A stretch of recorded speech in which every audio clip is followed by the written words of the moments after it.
দেখবেন বাবাদের জামা কাপড় সব সময় মায়েদের শাড়ি থেকে কম দামি হয়। বাবাদের ওয়ার্ডরোব ভর্তি জামা কাপড় থাকে না। বাবারা একটা ঘড়ি বৃদ্ধ না হওয়া পর্যন্ত হাতেই থাকে। বাবারা এক জোড়া জুতা চালায় বছরের পর বছর। বাবারা কম দামি মোবাইলটা একেবারে নষ্ট না হলে ফেলে দেয় না। বাবারা রোদ বৃষ্টি মাথায় নিয়ে সঞ্চয় করে। বাবারা সব থেকে সস্তা হোটেলে খায়। নিজের জন্য সব থেকে কৃপণ বাবাটা তার স্ত্রী সন্তানের জন্য সব থেকে বেশি ব্যয় হিসাবী। বাবারা একেবারে বাধ্য না হলে কখনো না বলে না। বাবারা ভালোবাসি এই কথাটা বলতে জানে না, করতে জানে। পৃথিবীর সব পুরুষ খারাপ, সব জন্মদাতা খারাপ, কিন্তু একটাও খারাপ বাবা নাই। মাননীয় মডারেটর, একজন শিক্ষকের সন্তান হিসেবে তাদের অসহায়ত্ব রোজই দেখতে হয় খুব কাছ থেকে। মাননীয় মডারেটর, গত ঈদে আমি যখন একটি ভালো পোশাকের জন্য কান্নাকাটি করছিলাম, তখন বাবা আমার হাতে কাগজ কলম ধরিয়ে দিলেন, আমার দিকে ছুড়ে দিলেন একটি গাণিতিক প্রশ্ন। একজন দিনমজুরের দৈনিক আয় 300 টাকা হলে মাসে তিনি কত টাকা আয় করেন? মাননীয় মডারেটর, মুখে মুখে বাবাকে জবাব দিলাম 9000 টাকা। বাবা আমার কাঁধে হাত রাখলেন, চুলের মাঝে হালতো বিলি কেটে বললেন, মা রে, তোর এই বাবা হাই স্কুলের শিক্ষক হিসেবে মাসে 8000 টাকা বেতন পায়। আমি কোনো প্রশ্ন করতে পারিনি বাবাকে। লজ্জায় বাবার মাথাটা নিচু হয়েছিল। পৌরাত্বের দ্বার প্রান্তে দাঁড়ানো বাবার বয়সী চোখ হতে খসে পড়ে জল। জানি না মাননীয় মডারেটর, আমার বাবার বয়সী চোখ থেকে খসে পড়া জল শিক্ষার মানকে কতটা টেনে তোলার যোগ্যতা রাখে। মাননীয় মডারেটর, এই যদি হয় শিক্ষাগুরুর জীবন, তাহলে একটা সময় হয়তো এদেশে আর কোনো শিক্ষকই পাওয়া যাবে না। এমন বাংলাদেশ আমরা কখনোই আশা করি না।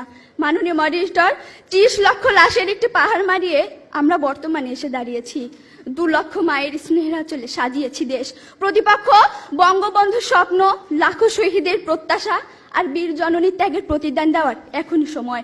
আর তার জন্য চাই শিক্ষাক্ষেত্রে অধিক বিনিয়োগের মাধ্যমে টেকসই উন্নয়ন নিশ্চিত করা। ধন্যবাদ মাননীয় মডারেটর, ধন্যবাদ সবাইকে। আমি এই জন্য বলি বারবার যে আমি আমার বাবাকে বুঝতে পারছিলাম 2 সময়। এক, আমি যখন নিজে বাবা হয়েছি, আর যখন বাবা চলে গেছে। তো আপনারা যারা এখানে উপস্থিত আছেন, যে বাবাদের প্রতি যে দায়িত্ব, মার প্রতি যে দায়িত্ব, আমরা অনেক সময় রাগ করি, কিন্তু তারা তাদের জায়গায় সঠিক, এবং তাদেরকে সবসময় না এই যে বুকের ভিতরে রেখে দিবেন।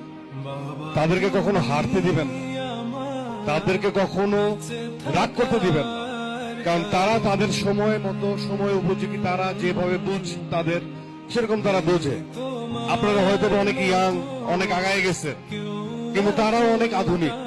তো কখনো বাবা মাকে কষ্ট দিবেন না। আমি পৃথিবীতে সবচেয়ে বেশি যদি ভালোবাসি, সেটা সত্যি কথা আমার আব্বুকে আমি ভালোবাসি। এখন বুঝতে পারতেছি যে ইনকাম জিনিসটা কি, কাজের পরিমাণ যে কি। কারণ বাবা তো যে পরিমাণের কষ্ট করতেছে এখন বুঝতেছি, কারণ আগে তো কাজ করি নাই। আমি আমার বাবাকে এখনো একটি কথা বলতে পারিনি। সে যেভাবে আমাকে কোলে পিঠে করে মানুষ করেছে, আমি তাকে সেই সেবাটুকু তার এই বৃদ্ধ বয়সে এখনো দিতে পারিনি। আমি কষ্ট করে বাবাকে টাকা পয়সা দেই, এটাই আমার ভালো লাগে।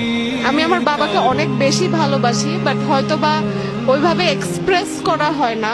আর বাবা আমার লেখাপড়া সম্পর্কে অনেক শাসন করে। এখন আমি লেখাপড়া চালিয়ে যাচ্ছি, এই মুহূর্তে ইন্টার সেকেন্ড ইয়ারে পড়তেছি।